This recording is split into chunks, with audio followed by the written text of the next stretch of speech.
जय जगन्नाथ सांग माने गोटे कथा कहबी। जड़े स्त्री दुई बेला रोसई करी निजक मने भावी थाए मु चाकरानी बोली, किंतु जड़े स्वामी निजर शौक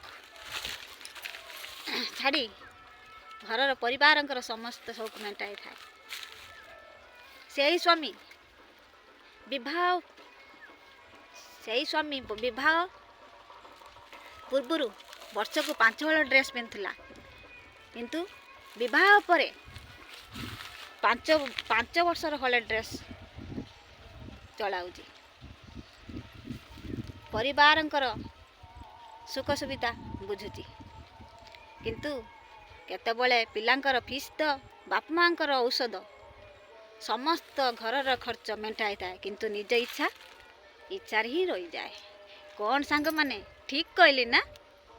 जय जगन्नाथ।